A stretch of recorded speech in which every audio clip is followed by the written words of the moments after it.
Gentlemen, on behalf of Major General James C. McConnell, Commanding General 101st Airborne Division Air Assault and Fort Campbell, and Command Sergeant Major Alonzo J. Smith, the Division and Post Command Sergeant Major, welcome to Command Sergeant Major Hill's retirement ceremony. This morning we have gathered to give a Screaming Eagle farewell to the former Command Sergeant Major for International Security Assistance Force and United States Forces Afghanistan, and former Eagle 7, Command Sergeant Major Marvin L. Hill and his family. At this time, we'd like to extend a sincere welcome to our distinguished guests. General David H. Petraeus, United States Army retired, and current Director of the Central Intelligence Agency, and Mrs. Petraeus. The Honorable Marcia Blackburn, Congressman from the 7th District of Tennessee. Sergeant Major Brian Battaglia, Senior Enlisted Advisor to the Chairman of Joint Chief of Staff. Command Sergeant Major Scott C. Schroeder, 3rd Corps Command Sergeant Major. Mr. Ben Kimbrough, Civilian Aide, Emeritus to the Secretary of the Army for Tennessee, and 2010 Champion of Fort Campbell, and Mrs. Kimbrough. Mr. Chuck Henderson, Civilian Aide to the Secretary of the Army for Kentucky West, and 2010 Champion of Fort Campbell, and Mrs. Henderson. Mr. Bill Harpel, Civilian Aide to the Secretary of the Army for Tennessee East, and 2010 Champion of Fort Campbell. Mrs. T.C. Freeman, Civilian Aide to the Secretary of the Army for Kentucky Central, and 2010 Champion of Fort Campbell. And Colonel Bob Freeman, United States Army retired, and 2010 Champion of Fort Campbell. And Mr. Jack Turner, Civilian Aide to the Secretary of the Army for Tennessee West, and 2010 Champion of Fort Campbell, and Mrs. Turner. Major General James C. McConnell, Commanding General, 101st Airborne Division Air Assault and Fort Campbell, and Mrs. McConnell. Command Sergeant Major Alonzo J. Smith, 101st Airborne Division Air Assault and Post Command Sergeant Major, and Mrs. Smith. Mr. Robert Nichols, Montgomery County Commissioner. Brigadier General William Hickman, Deputy Commanding General for Support, 101st Airborne Division Air Assault, and Mrs. Hickman. Colonel Andrew Pappas, Deputy Commander for Operations, 101st Airborne Division Air Assault. Colonel Chris Toner, Chief of Staff, 101st Airborne Division Air Assault. Colonel David L. Dellinger, Garrison Commander, Fort Campbell, Kentucky. Command Sergeant Major Mark Herndon, Garrison Command Sergeant Major, Fort Campbell, Kentucky. Ladies and gentlemen, we'd like to recognize and thank the champions of Fort Campbell for their support and attendance at today's ceremony. Thank you.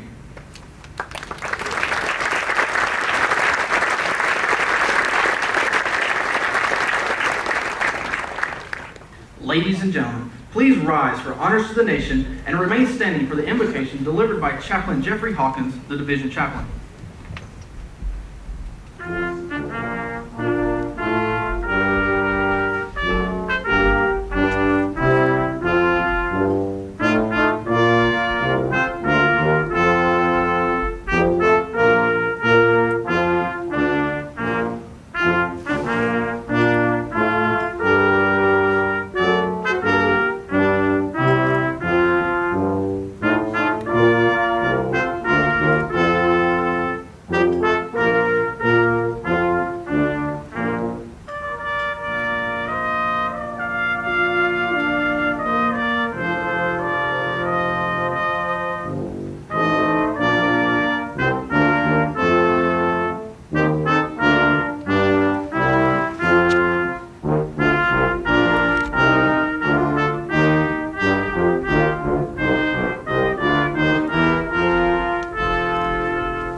I invite you to join me in prayer on this spectacular Screaming Eagle morning. Let's pray together, shall we? Dear God, as we gather on this auspicious occasion, on the edge of celebrating what has been and wishing well for what will be, we give you thanks for the lifetime of sedulous, superior, selfless service that Command Sergeant Major Hill has offered our country and its cause, our Army, and its Screaming Eagles and beyond. We are better and we are richer for him, having stood tall in our ranks, and as he salutes and moves to new ground, we ask your absolute best and your divine blessing on him, on his beautiful family, and this moment that we now share together. For it's in your name we pray, strength and power for all those air assault today. Amen. Amen. Please be seated.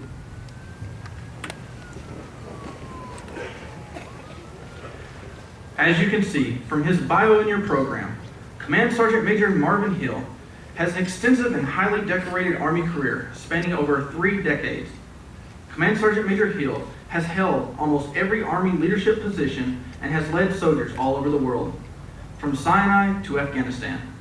Two of the many highlights of Command Sergeant Major Hill's Army career are as a Division Command Sergeant Major for the 101st Airborne Division Air Assault in Fort Campbell, and the Command Sergeant Major for the International Security Assistance Force and United States Forces Afghanistan. Ladies and gentlemen, the Commanding General of the 101st Airborne Division Air Assault and Fort Campbell, Major General James C. McConnell.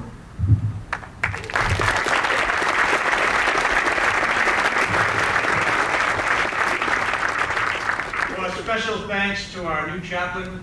Not only did he follow my guidance in the rain, but he added a little air conditioning that the troops will certainly support or appreciate today in the field. Good morning and welcome. It's a very special day in the 101st Airborne Division as we honor one of the greatest senior non-commissioned officers that has ever served in this division. Director and Mr.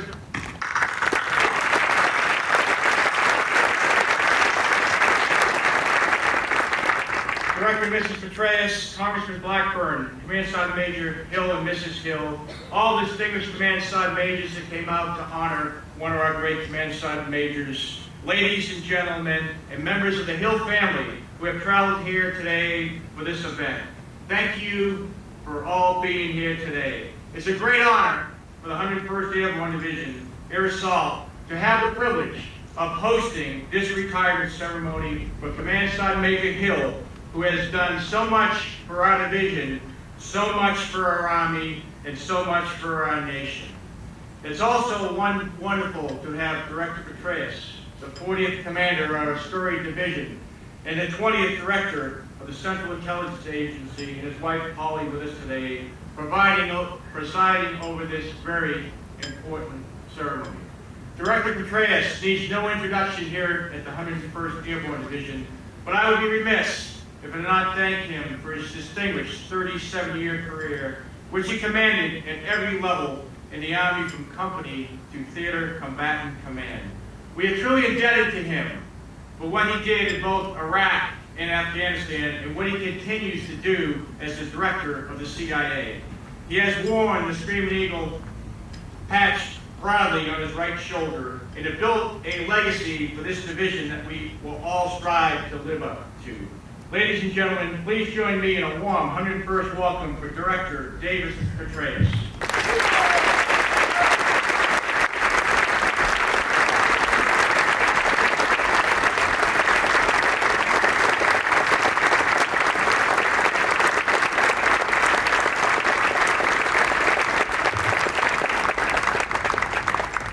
Well, hooah. Actually, let's try that again. We get good at this, Sergeant Major, if we try. Actually, who's here from Team Hill? Everybody is here from Team Hill. Who is here from Team Hill? Much better. Air Assault, and good morning to you all. And thanks for that very warm welcome back to the great Fort Campbell. Holly and I are absolutely delighted to be here with you all to help celebrate the 70th anniversary of this great division, and most importantly, to join you this morning in helping to honor the great Command Sergeant Major Marvin L. Hill, his wife Sharon. Yeah, we'll do that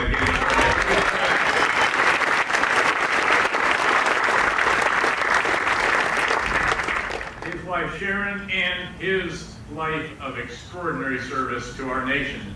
Some 18 years of which were right here at this tremendous post. Indeed, up front, I think everyone here will agree that Command Sergeant Major Hill's service over the past decade in particular has earned him a truly distinguished place in our Army's history. In my view, in fact, he has been the most valuable player of the all-star team that has been comprised of our most senior non-commissioned officer combat leaders during that decade. Again, Sergeant Major Hua. Also, up front, I want to thank the 44th Eagle 6 Major General Jim McConnell for his kind words of introduction and for inviting me to participate in this ceremony and in the division review later this morning. The latter an honor that I look forward to sharing with Command Sergeant Major Hill and several other troopers of the 101st Airborne.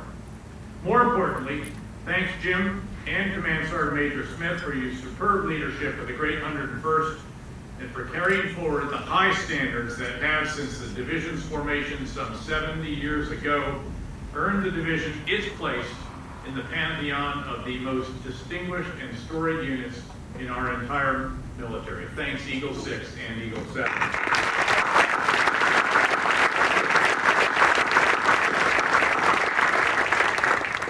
Beyond that, I want to thank you all. Actually, I guess it's in the South, so it's all you all. That's the plural.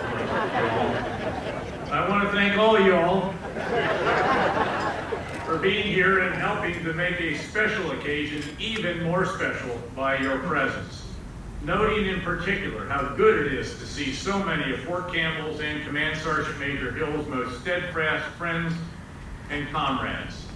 People from Congresswomen, CAS's Emeritus, Friends of Fort Campbell, Champions of Fort Campbell, and many others who all are part of Team Hill and Team Fort Campbell. I offer a special welcome, in fact, to all the sergeants major and non-commissioned officers who are with us today.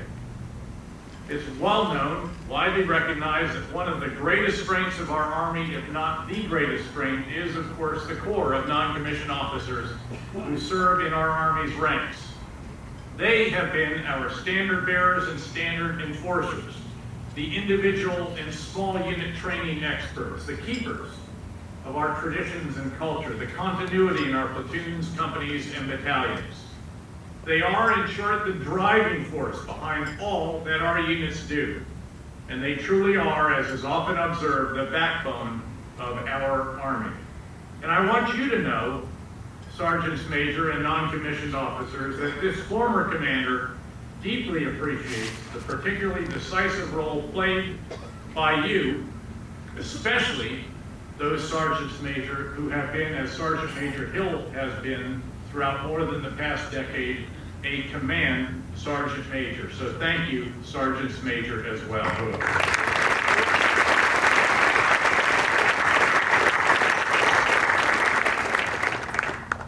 But nobody better personifies the great qualities of our non-commissioned officer corps than the man we honor today. People often ask me who my military heroes are, and one of the first names I always offer is that of Command Sergeant Major Marvin L. Hill of Memphis, Tennessee. That was Marvin Hill. Indeed, Sergeant Major Hill, we rehearsed this last night. I'm warm to it. Indeed, Sergeant Major Hill is the consummate senior non-commissioned officer. The kind of leader who always provides tremendous energy, as you've heard here this morning, direction, example, and encouragement to our troopers. And in addition to those impressive qualities, he is also known for unequaled common sense that is informed by a sincere understanding of and abiding concern for our troopers and their families. Marvin was, as many of you know, my longtime air assault buddy, the finest senior non-commissioned officer wingman any commander could hope for. And in my case, that privilege included 4 combat tours together. Our first 2 gigs were, of course, in Iraq, where Sergeant Major Hill was the command sergeant major of, what else? The great 101st Airborne Division during the fight to Baghdad in the first year of Operation Iraqi Freedom. During that time, he was a rock-steady coach of our NCOs during heavy combat operations in the early months, and then demanding stability operations in the rest of that year. A doer, not a talker. One who at all times exuded infectious, enthusiastic drive, focus, and when required, sheer determination.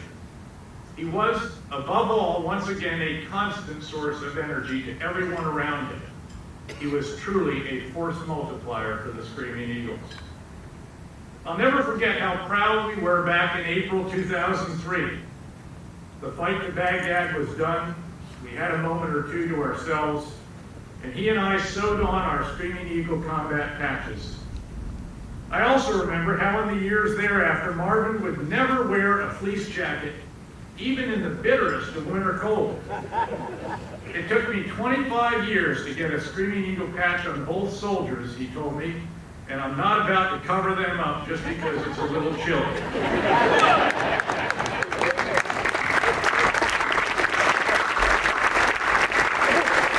I seem to recall there were a few exceptions to policy in the winter of Afghanistan, but that's neither here nor there. Several years later, after that first year in Iraq together, he completed a 19-month tour with me while we were together at the helm of multinational forces of Iraq, and he was the senior non-commissioned officer during the surge. After that, we served together for 19 months at U.S. Central Command, which of course included Iraq and Afghanistan in its area of operations.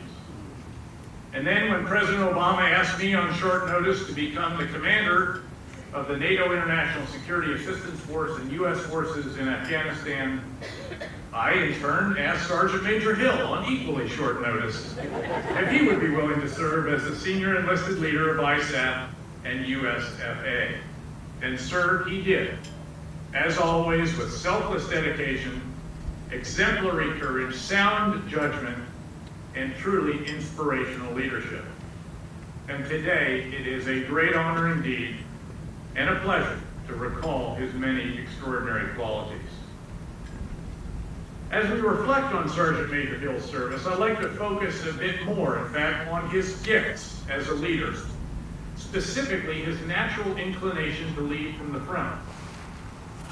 His duty, as he rightly saw it, was to be where our troopers were, even if it meant putting himself at risk. In fact, his element, his personal convoy, was hit 7 times by improvised explosive devices during his tour as the multinational force Iraq's senior non-commissioned officer. Despite that, he refused to lead from the back seat of the commander's Humvee or helicopter. And instead of flying to visit units in the field, he insisted on getting around Iraq the way our soldiers did, on the ground. The same was largely true in Afghanistan, though there had to be a few exceptions for the mountains.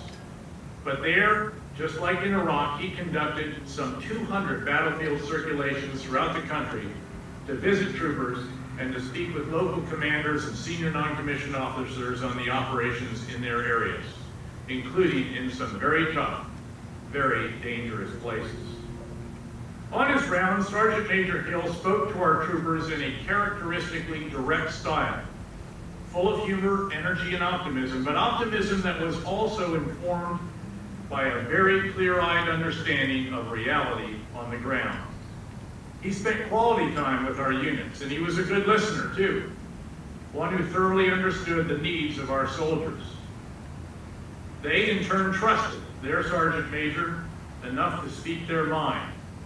And needless to say, Marvin had no problem passing on to me what he saw and heard in the field. But he was never one to dump problems in my lap. Rather, he sought to get the staff working on solutions on his own and invariably resolve most issues himself with the staff. In essence, then, in Sergeant Major Hill, we had a wonderful conduit, another great conduit between our soldiers on patrol and their commander and the staff at headquarters. Our troops had a better understanding of what I was trying to do, and I got another picture of the real deal at the battlefront. The result was that our overall mission was exceptionally well served by Sergeant Major Hill's commitment to being with the troopers who were turning big ideas from on high into operations on the ground. When Marvin assumed the duties as my command sergeant major at CENTCOM in 2009, he stated, and I quote, "I'll do what's right, I'll do the best I can, and I'll treat others the way I want to be treated." That was the creed that Sergeant Major Hill faithfully followed in all the years I served with him, and it made a true difference in the lives of our troopers in ways both large and small. He was always seeking issues that needed to be worked and then figuring out how to resolve them. For example, when he observed in the late summer of 2003 that troopers from the 101st Airborne rotating out of Iraq were being replaced with soldiers who were not air assault qualified, we worked out a plan to move the entire air assault school from Fort Campbell to Iraq, and it worked. When he later discovered that enlisted men and women were serving in combat at levels higher than their rank but not able to get promoted, he broached with me the concept that we then championed and that ultimately became the enlisted battlefield promotion. And years later, after a quick visit to southern Afghanistan shortly after he arrived, Command Sergeant Major Hill recommended revoking the ban that had been imposed on fast food restaurants because he felt they gave our troops a needed taste of home when they were able to get a break on one of our larger bases, and thus Burger King was not closed down. But while Command Sergeant Major Hill understood that even small initiatives are important, he also understood what truly motivates our troopers. He also understood the intent of the commander who asked him to conduct the Burger King assessment, but that is again another story as well. It's great to have a Sergeant Major frontman. And he was incomparable. But as to what truly motivated our soldiers, I recall what he told the Stars and Stripes reporter back in 2010. If you give troops a whoa mission, something they can brag about to their folks and something they're proud of doing, and then you give them some outstanding leaders who care about them, they can move, they can drive on, and you can't replace that. Without that, you can't put 5 Burger Kings on a forward operating base and think that troops are going to be motivated. Sergeant Major Hill is also one of those rare leaders who truly understands how to make unforgettable moments happen. In the spring of 2008 in Iraq, for example, during the surge, I mentioned that it might be nice to pull together another re-enlistment ceremony in Baghdad on the 4th of July. He organized the effort as he previously did back in 2003 and in 2007 when we had hundreds of troopers re-enlist on each occasion. The event in 2008, however, far exceeded our wildest expectations. Thanks to his energy and inspiration, what we thought would be a modest ceremony turned into 1,215 soldiers, sailors, airmen, and Marines raising their right hand and reciting the oath of enlistment with me in what was, we believe, the largest re-enlistment ceremony in history. It was an awesome moment.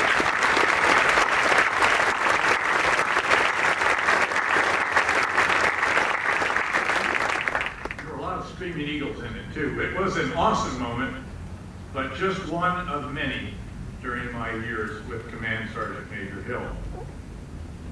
On another occasion, during a stop at Walter Reed Army Medical Center in 2008, I guess shortly after we were at CENTCOM, Command Sergeant Major Hill and I visited the bedside of Lieutenant Brian Brennan, a screaming eagle who lay comatose after an IED attack in Afghanistan that had taken both his legs above the knee, wounded his left arm and internal organs, and left him with a serious traumatic brain injury. When we entered the lieutenant's room, we found him propped up in bed, eyes wide open, but apparently seeing nothing, lying there in an essentially catatonic state, eyes staring into infinity. Frankly, Sergeant Major Hill and I were taken aback. What were we to do or say to his family, all huddled there waiting for a miracle? Well, obviously, we decided to try to express compassion, to show that we share their grief, to strengthen their determination, and to hold out hope. So we chatted with Brian's family about the history of the great 101st Airborne. We asked what regiment Brian had served in. The 506th Infantry Regiment, as Dad proudly told us. We recalled that it was the unit chronicled in the HBO miniseries Band of Brothers. In fact, as all here know, few movies or series have ever captured so well the camaraderie of an infantry company as did that particular one. And few have conveyed so effectively the fierce desire of soldiers in combat to avoid letting down their fellow troopers in what those who have been part of it term the brotherhood of the close fight. Well, after a little more conversation, we decided to try to talk directly to the severely wounded lieutenant. Air Assault Lieutenant, I said in a loud voice as the door of his room, we were gowned up, but still not permitted to go in. We're proud of you, big guy. Thanks for all you've been through, and thanks for the leadership you provided to our troopers. Hey, sir, Sergeant Major Hill chimed in, stay tough. Your men need you back. Keep fighting. There was no response whatsoever. But still, we could see that Lieutenant Brennan's parents and family were clinging to some hope that their son might one day be given back to them. But our escort was trying to keep us moving, and so I decided to give it one last try before leaving. Currahee, I shouted, calling out the 506th Infantry Regiment's nickname, and there actually seemed to be a reaction. In a whisper, I asked Sergeant Major Hill if he had also perhaps seen a response. I'm not sure, sir, he responded, but let's give it another try. Okay, I said, Currahee on 3. 1, 2, 3, Currahee, we shouted. This time there was no question about it. All of a sudden, Lieutenant Brennan started moving his head back and forth, beating what remained of his legs against the bed and working his uninjured arm. His parents' eyes immediately teared up, as did ours. Sometimes miracles do happen, especially when Command Sergeant Major Hill is around. And from that day forward, Lieutenant Brennan began a recovery that has been nothing short of astonishing. That was a day neither of us will ever forget. And I might note that a year or so later, I was privileged to introduce Lieutenant Brian Brennan at his induction into the annual New Jersey Hall of Fame affair. And he walked onto the stage himself and gave a splendid inspirational speech.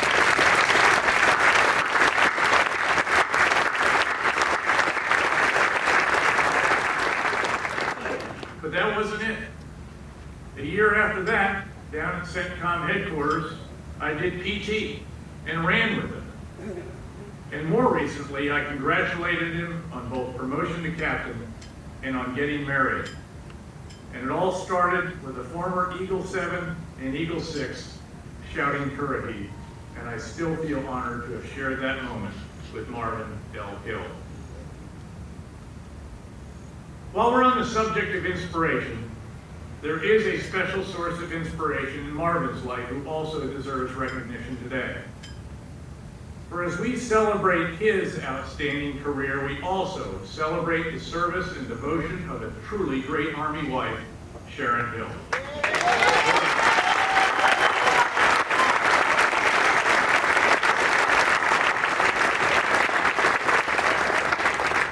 Her husband would be the first to observe that he would not be here today were it not for her support.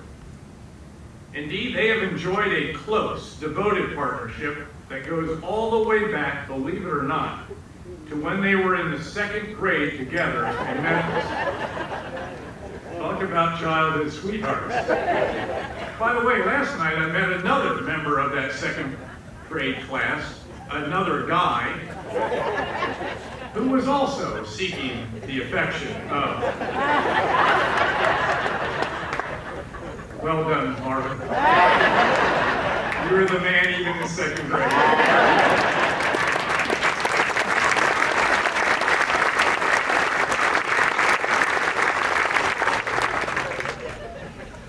Well, Sharon has hung in there with the sergeant major through more than a dozen moves, countless deployments, lengthy field exercises and training center rotations, and innumerable long days.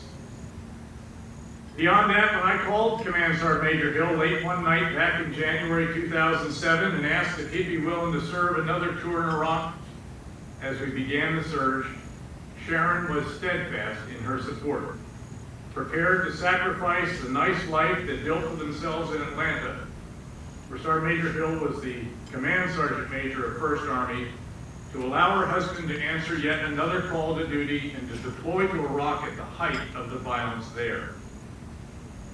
19 months later, when I asked Command Sergeant Major Hill if he'd be willing to join the team at CENTCOM, Sharon made what any grandmother would see as an even greater sacrifice, leaving their only grandson behind to move to Tampa. And of course, the answer was the same when I asked him to come to Afghanistan with me, once again on short notice. So Sharon, thanks for all that you have done for Marvin, for our soldiers, and for our Army's families over 3 great decades.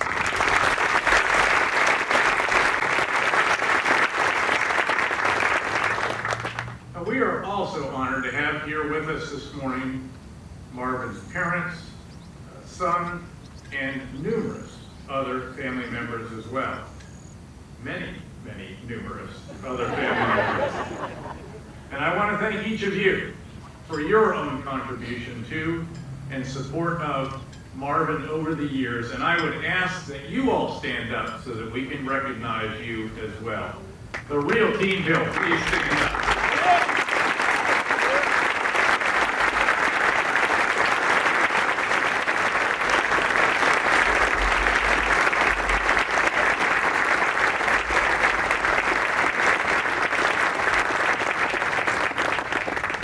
Thanks again for sharing this day with your fellow member of the family, Marvin.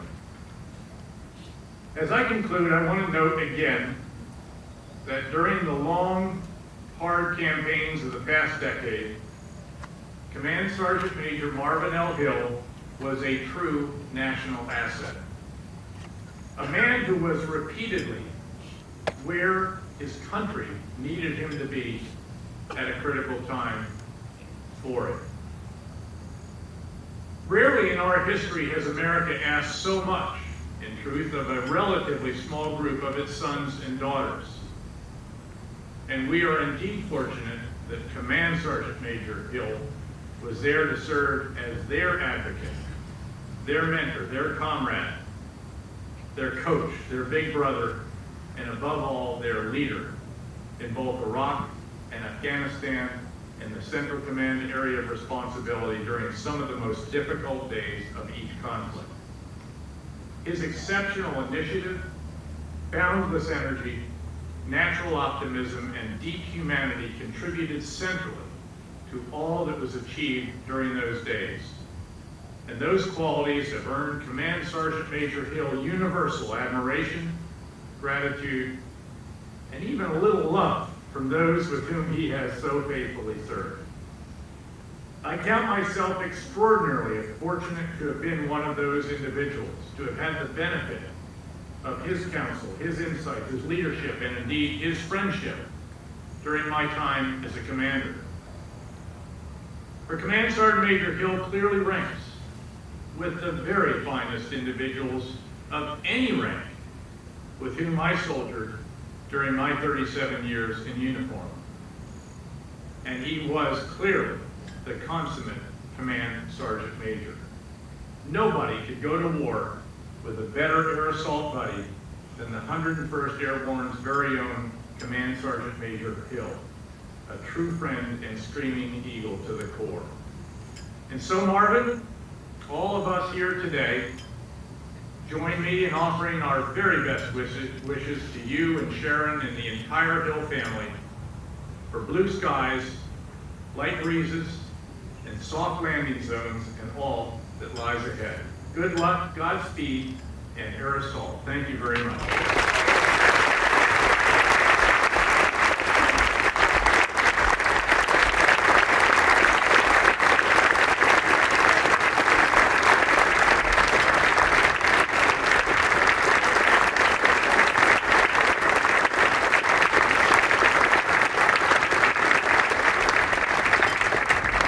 gentlemen, now approaching are Command Sergeant Major Hill and Mrs. Sharon Hill.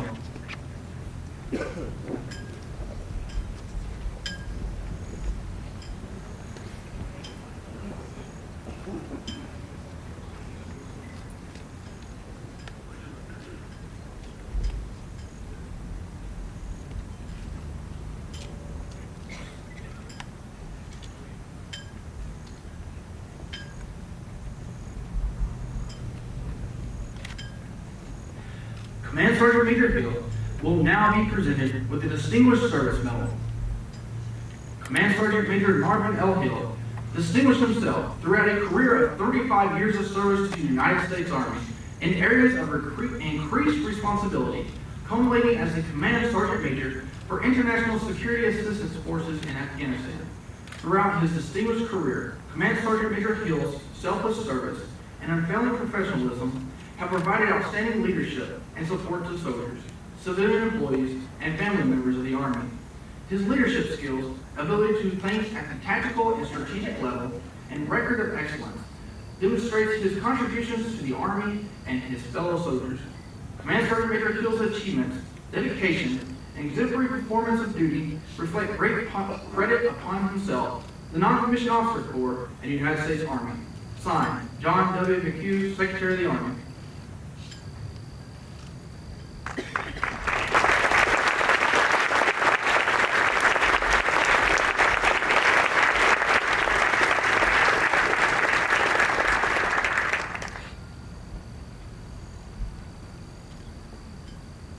Command Sergeant Major Hill will now receive a retirement pin.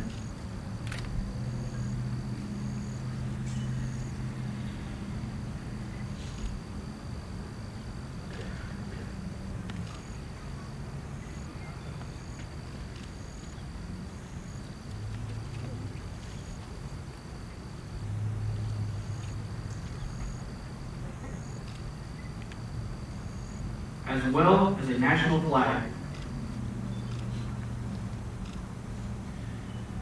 He will also receive a national flag that was flown over the 101st Airborne Division headquarters on the 101st day of the year. The flag is displayed on the awards table located to your left. He will also receive a certificate of appreciation signed by the President of the United States, Barack Obama, for his dedication to the nation.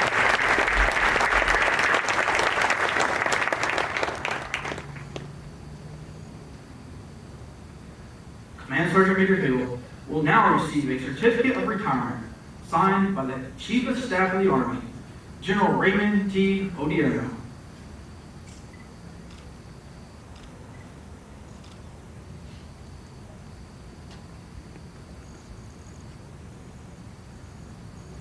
Mrs. Sharon Hill is being presented with a certificate of appreciation for her dedication to her husband and to the nation.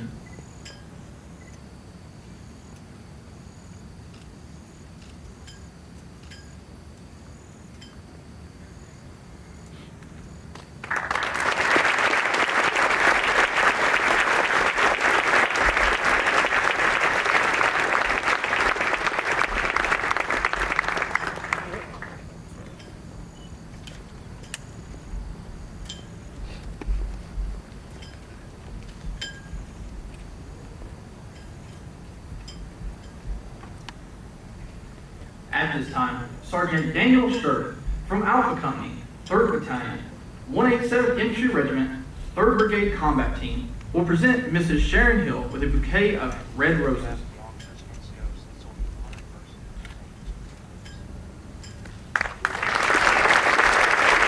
Yellow roses are being presented to Command Sergeant Major Hill's mother, Mrs. Renita Hill,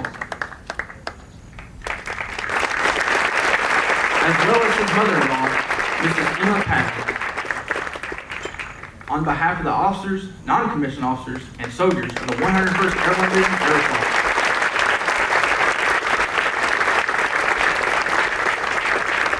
Sergeant Christopher Walsh from Bravo Company, 3rd Battalion, 320th Field Artillery, 3rd Brigade Combat Team, will present coins to Command Sergeant Major Hill's son, Curtis Hill.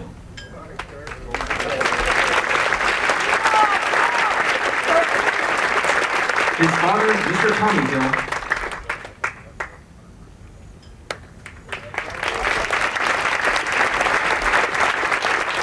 as well as his two sisters, Miss Laretha Sweet and Mrs. Settlestein Brown.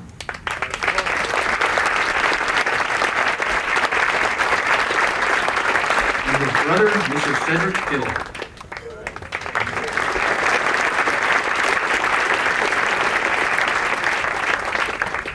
Ladies and gentlemen, Command Sergeant Major Marvin L. Hill.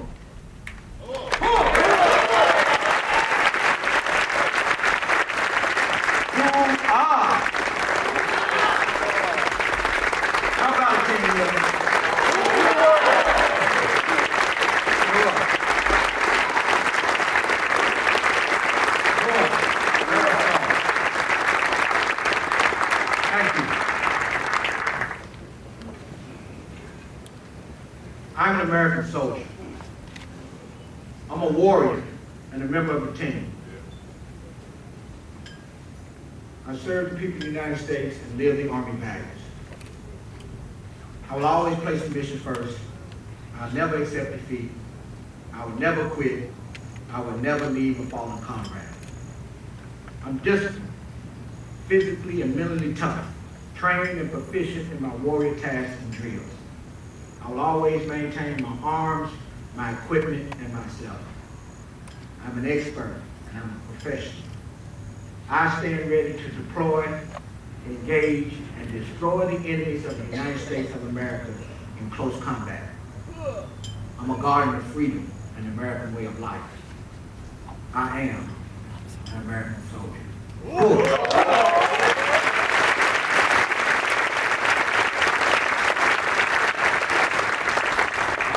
Well, I tell you, it felt great standing there, receiving awards, receiving medals, more medals to put on my chest.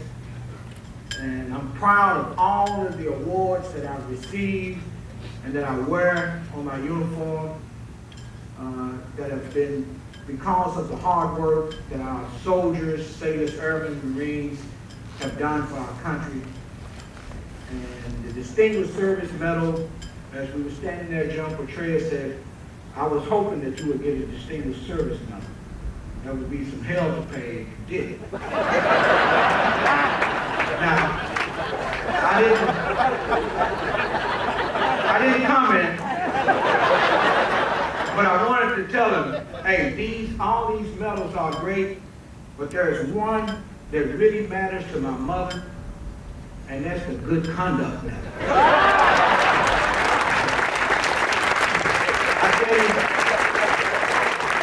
My mom, she told me, she said, boy, you can go wherever you want to go and do whatever you want to do, but you better act right. And that, Mom, I did good. But Director Mrs. Petraeus, Major General Mrs. McConnell, Brigadier General Mrs. Hickman, Command Sergeant Major Mrs. Smith, other general officers, Command Sergeants Major, commanders and their command senior enlisted leader counterparts, friends of the 101st Airborne Division Air Assault in Fort Campbell, and friends and family of Team Hill. There you go. Thank you for being here today. We would especially like to acknowledge our son, Curtis, my father and mother, Tommy and Benita Hill, my siblings and their families, Celestine Brown, Dr. Laretha Sweet, and Cedric Hill. My oldest sister, Warren Smith, could not make the trip from Seattle. But Sharon's family is here in force as well. Her mother, Mrs. Emma Patton, sisters Tony Patton and Kelly Denton, and her brother, Kerry Patton, and their families. And Kelly's husband, Chris, is here with us. He made the trip. You know, this counts as a family reunion because of the number of nieces, nephews, first cousins, aunts, uncles, who are in attendance today. You know, and I would have them stand, right, but John Petraeus has already had them do that, but I would like to thank Team Hill and my family for being here with me, so please give me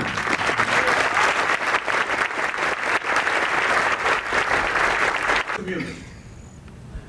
And just as an extended family is a community to be an extended family. The Fort Campbell groupies have been here for Sharon and me for years. And I wish I had time today to call them all out by name and the amount of impact that they've had on me, my life, and my career. But just to call out a few: TC and Bob, Chuck and Kat, Jack, Bill and Phil, Anna Carroll, Lori, and all of the gang. Thanks so much for allowing Sharon and me to be members of your family. You know, I've had lots of mentors along the way. Lieutenant General retired Bob Clark, Lieutenant General retired Russell Honore, Command Sergeant Major retired Clifford West, Command Sergeant Major retired Charles Fitzpatrick, Colonel retired Cornelius Easter, and Colonel retired Mike Colorado. All of these gentlemen took time and energy to teach, coach, and counsel and nurture me throughout my career, and I can't thank them enough. Now, I've had the extreme honor and privilege to learn and grow from the tremendous talent in our NCO ranks, and I'm proud to be able to call them friends. Dr. Command Sergeant Major retired Minnie Daniel Smith, a truly inspirational leader and friend who has been there and done it in uniform and in academia. She inspired me to pursue my master's degree by constantly asking me, was I prepared for life out of uniform? And every once in a while, you need someone to bounce a good idea off. And Command Sergeant Major Smith, in many cases, made sure that my good ideas was just that, good ideas. And they stayed put. We had Command Sergeant Major James Nelson Jr., the State Command Sergeant Major for the Georgia National Guard. He was the Command Sergeant Major for the 1st National Guard Brigade that I helped train up for Iraq after I departed the 101st and went to 1st Army. We remained professional and personal friends ever since. Command Sergeant Major retired Bart Womack, classmate, friend, brother. I can't say enough about my brother Bart Womack. Chief Master Sergeant Al Heron. He's a good friend, a super airman, and a pretty decent sergeant major. And Sergeant Major Brian Petraeus, United States Marine Corps, senior enlisted advisor to the chairman. We shared dirt together in Afghanistan, in Iraq and Western Iraq, and we have been true joint professional friends since we met.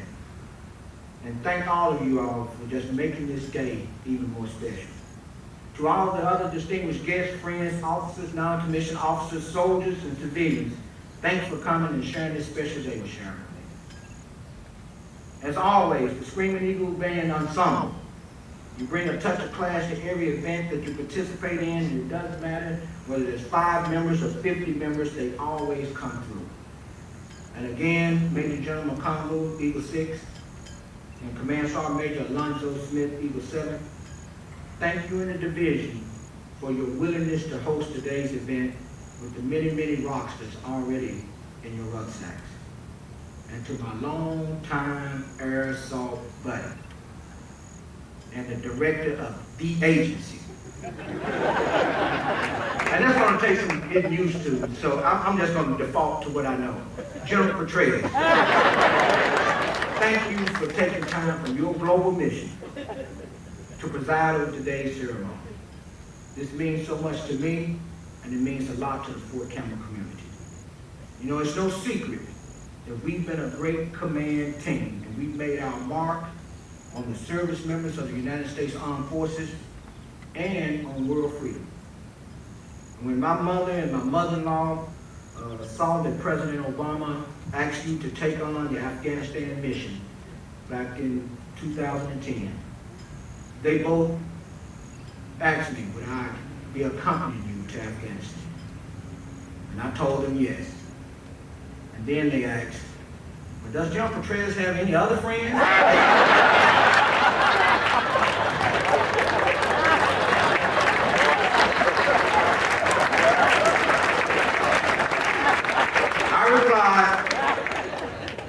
I replied, he's going to.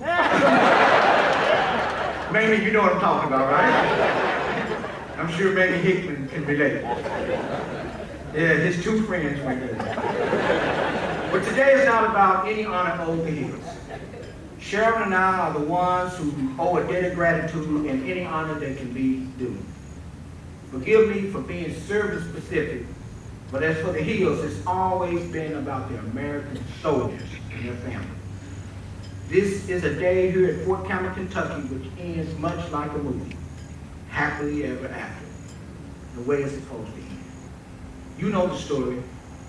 The young kid from Memphis signs up, guts it through basic, goes overseas, takes charge, makes sergeant, continues to stay in because he discovers that he likes being a soldier. He teaches a new generation and then passes on the lessons on a torch and a blaze of glory. You know, Hollywood makes this movie over and over. You know the story. G.I. Joe, Heartbreak Ridge, Saving Private Ryan. We Were Soldiers. And it's a box office hit every time. You can't miss with that story because it's an American story, and it's the Marvin Hill story. Now in the movie version, they always run the final credits with the trumpets blaring, the drums pounding, the flags waving, and a crowd cheering. Well, this morning we have the trumpets, we have the drums, we have the flags, and we have the crowd. However, this is no movie. This has been real every step of the way. A journey that has consisted of 3.5 decades, 12,797 days, 307,144 hours, and 18,428,705 minutes of total duty to the country and commitment to our soldiers. Our duty and commitment has always been about the American soldier, their family, and those things that we can do to better prepare them for the rigors of combat and to improve their quality of life when they return and spend time with their families. The soldiers and their families is what kept me motivated to continue to serve. To this day, 35 years removed from my enlistment, I can remember what it was like to be that soldier. That private standing in formation where everyone outranked me and knew much more than I did. That private who was totally dependent on the sergeant for everything, guidance, encouragement, instructions, and a plethora of various other important things that only the sergeant can answer and provide. To this day, I remember what it was like to be that private who didn't get a vote on anything. This journey started 35 very short years ago. A journey where a raw, untested private was put through his paces in faraway places, like Fort Lewis, Washington, Fort Kobe, Panama, Fort Campbell, Kentucky, Fort Knox, Kentucky, Fort Campbell, Kentucky, West Point, New York, Fort Campbell, Kentucky, Camp Hovey, Korea, Fort Bliss, Texas, Fort Campbell, Kentucky, Fort Gillum, Georgia, MacDill Air Force Base, Florida, and Fort Campbell, Kentucky.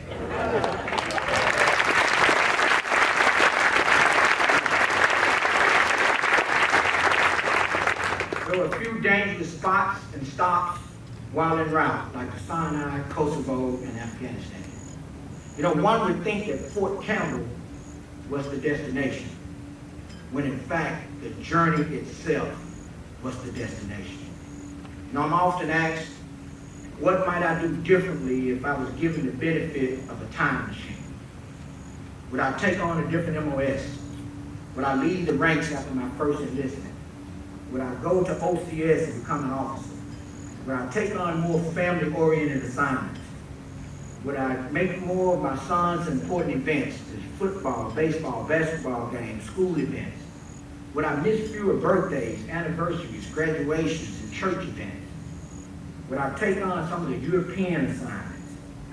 Would I spend more time at home versus the amount of time that I spent in the office, in the barracks, or in the field with the soldiers? Would I truly regret missing many of the events in the lives of my Army bride, my son, my mom, my dad, and my siblings? But at the end of the day, I I wouldn't change a single thing. Any alteration of events and places would also alter the impact that I've made on soldiers and the impact that you all have made on me. I like where I am this very moment. I like having been a squad leader and deployed to the Sinai. I like having served at West Point and shaping the future of our Army. I like having served in Kosovo. I like having been trusted to serve our soldiers in combat again and again. I like having served as Eagle 7. I like the fact that I'm retiring here at Fort Campbell, Kentucky during the 70th anniversary of our division. You know, God had a plan for me as a soldier, and he executed his plan with precision. He also has more work for me to do with his children in the future. So, I'll just let God be God and enjoy the journey. The journey shaped who I am as a man.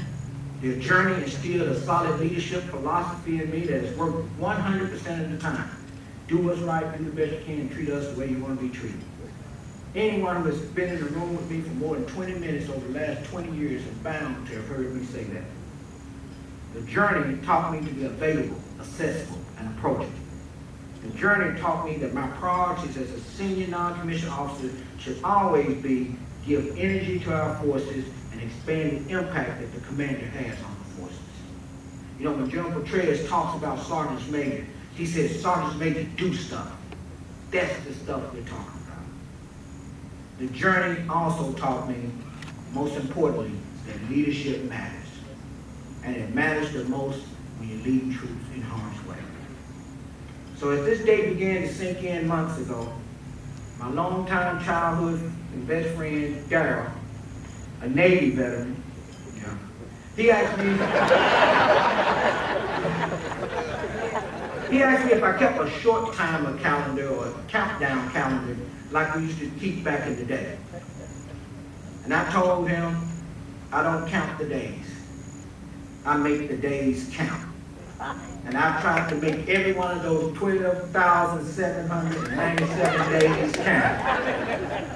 So if I would keep a calendar, it would be more of a things to do list than a countdown reminder. And I'd like to thank Darryl for making the trip from Oakland, California and spending this special day with us. And like General Petraeus said, we've known Darryl since 2nd grade. But how do I bid farewell to my Army family, my Fort Campbell family, and friends without taking a half a day to do so? I think the best way is to focus on 2 words. 2 words that allow me the opportunity to sum up my experiences as a soldier, as Eagle 7, as a command senior enlisted leader for 2 wars, as a command senior enlisted leader for the combatant command, and the thrill of serving here as a sergeant, a staff sergeant, a sergeant first class, a first sergeant, a battalion CSM, a brigade CSM, and a division CSM. 2 words that expresses my feelings of assisting the commander and leading the most feared, most agile, and most powerful fighting force in the world as the most senior enlisted soldier. A responsibility that I committed my energy to from the time I lifted my head off the pillow in the morning until I put it back there some 18 to 20 hours later. Those very words I use when our hands are full and someone opens the door for us. Those words are used when we're at the dinner table and someone passes us the creamer for our coffee. The gesture of those words are used when someone let us enter traffic or change lanes. And those 2 words are thank you. Simple words with powerful, powerful meanings. I've heard those words spoken by wounded warriors as medics provided them life-saving measures. I've heard those words spoken by our President and Commander-in-Chief here at Fort Campbell as he spoke with families who had lost loved ones in Iraq, including Mrs. Daisy Wilson, mother of Command Sergeant Major Jerry Lee Wilson, who was killed in Mosul, Iraq in 2003. Great friend of mine, and I miss him every day. You know, when you're given the opportunity to serve your country in peace and combat, to be all that you ever wanted to be as a soldier, to serve in an elite unit, to live in a community of people who really care about their troops, and to make your family proud, while doing it just 3 hours from home, to serve as Eagle 7. And it's good to be Eagle 7. For all of that, I must say thank you. Thanks to God, who has been the source of my energy. Thank you to Commander Cody, who selected me to be Eagle 7. Thank you to General Petraeus for allowing me and the rest of the Sergeants Major to do stuff. We don't just advise the commander, we do stuff. And thanks to Lieutenant General Retired Bob Clark for years of mentoring, encouragement, confidence, and trust. He noticed my potential early on and supported it with positive leadership and challenging assignments. And there are many here today who know me. You know Marvin Lewis Hill. And if you know me as a person who loves life, lives it to the fullest, always has a smile on his face and a story to tell, a giving and caring person who would do anything for anybody, and who can be a ham at times, then you know my mother, Mrs. Benita Ford. She gave me those qualities early on. And if you know me as a provider, a leader, a family man, a God-fearing man, a disciplinarian, and one who would give you his last, one who would rather teach you the lessons than give you the answer, then you know my father, Mr. Tommy W. Hill. For he instilled those values in me.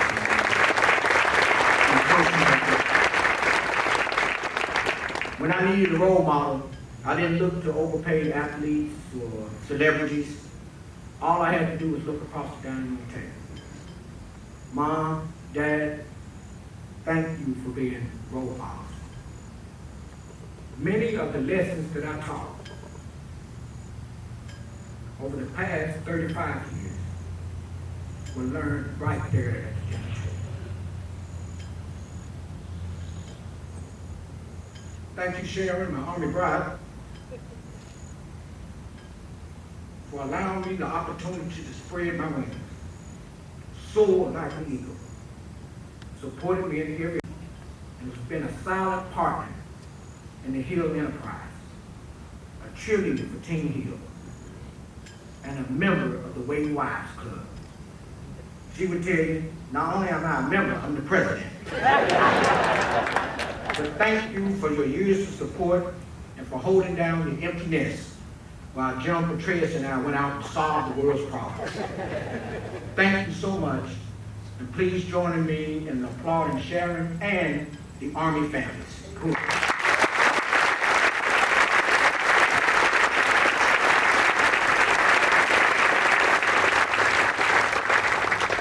You and Holly Petraeus made supporting your families and supporting the community look easy. Thank you. So what will be my legacy? What will people remember about Marvin Hill, the soldier? What will enable me to live 99 more years in the Army? The answer is on the division parade field, where over 15,000 screaming eagles stand ready to strut their stuff. They represent the hundreds of thousands of soldiers, sailors, airmen, Marines who have had the distinct honor of serving. My legacy is people. I spent my time and my energy on people. And if you want to know what's important to a man, look at his calendar and his checkbook. Where did he spend his time and where did he spend his dime? I spent my time and my dime on people. People talk to people. People pass on lessons to people. And people put their lives on the line for other people.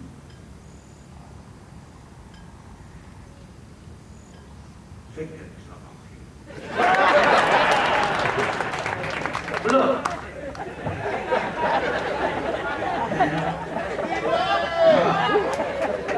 Come on, Timmy, you give us a minute. Look. I'm a son. I'm a close. I fought the good fight. finished my course. And I've kept the faith. Thank you for making this day a special event. Thank you, Commander Sergeant Major Schroeder, Sergeant Major Santos, Sergeant Major Guthrie, Sergeant Major Osborne, Ms. Watts, for putting all of this together. May God bless you and your families. May God bless our soldiers, sailors, airmen, Marines. May God bless our national leadership. May God bless our troopers who are still in harm's way. And may God bless the United States of America, for she remains the land of the free because of the brave. Air assault.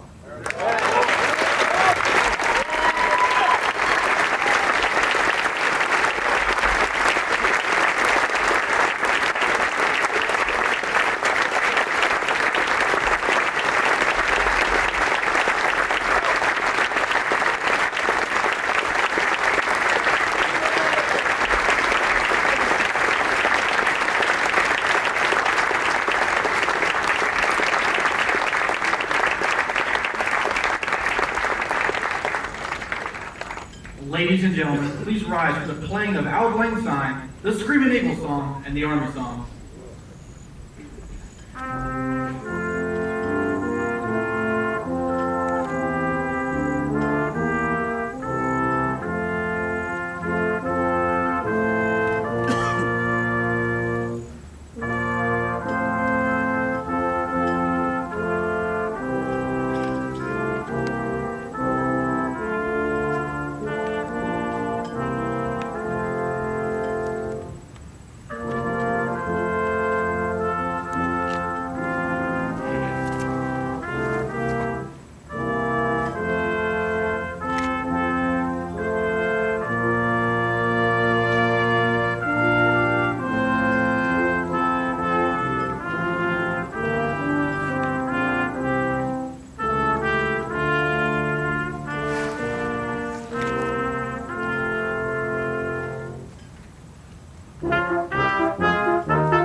Ladies and gentlemen, this concludes our ceremony. We thank you for attending.